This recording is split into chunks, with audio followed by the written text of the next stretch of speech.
আলহামদুলিল্লাহ আমরা আমাদের জীবনে আরও একটি রমজান পেয়ে গেছি। আমাদের মাঝে অনেকেই ছিল যারা কিনা আমাদের সাথে গত রমজান কাটিয়েছে, কিন্তু এই রমজানে নেই। তাহলে একবার চিন্তা করে ভাবুন আমরা কতটা ভাগ্যবান যে আল্লাহ আমাদের আরও একটি রমজান দিয়েছে। আল্লাহর কাছে অনেক অনেক শুক্রিয়া। তো রমজান উপলক্ষে আমি কিন্তু অনেকগুলো মশলা আগে থেকেই করে রেখেছিলাম। অনেক রাত পর্যন্ত মশলাগুলো বেটে রেখেছি, কারণ রোজা রেখে বাটাবাটি করতে গেলে অনেক কষ্ট হয়। আর আমার যেহেতু ছোট একটা বাচ্চা আছে, আমার তো আরও সমস্যা। আর আমি কিন্তু সেহরির খাবারটাও রাতে একটু রান্না করে রেখেছিলাম, অন্তত তরকারিটা রান্না করে রেখেছি।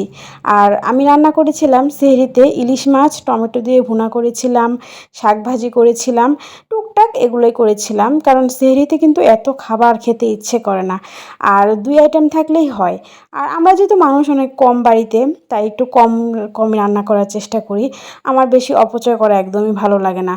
আর অপচয়কারী কিন্তু আল্লাহও পছন্দ করে না। তাই আমি টুকটাক যতটুকুই রান্না করি ততটুকুই শেয়ার করি। আজকে সারাটা দিন অনেক অনেক অনেক ভালো লাগছে।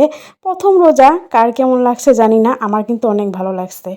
আর সকাল থেকে উঠে মনে হচ্ছিল যে আমার বেবি যেহেতু ব্রেস্ট ফিডিং করে, আমি কি রোজা রাখতে পারবো? তারপরও ইচ্ছা করে অনেকটা সাহস নিয়েই রোজাটা রেখেছিলাম। আলহামদুলিল্লাহ আমার বেবিও ভালো আছে। ও এতটা জ্বালায়নি, কিন্তু আমি ভেবেছিলাম অনেকটা জ্বালাবে।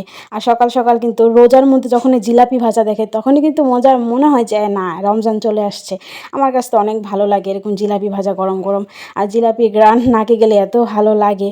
তো সন্ধ্যার সময় তারপরে আমি মুড়ি মাখিয়ে নিয়েছিলাম। আর মেয়েকে নিয়ে যে মেয়ে কান্না করতেছে, আমি এদিক দিয়ে মুড়ি খাচ্ছিলাম। আর কি করব, কিছুই করার নাই। আমার রমজানের প্রথম দিনটা এরকমই গিয়েছে। আপনাদের কার কেমন গেছে অবশ্যই কমেন্ট করে জানাবেন। আল্লাহ হাফেজ।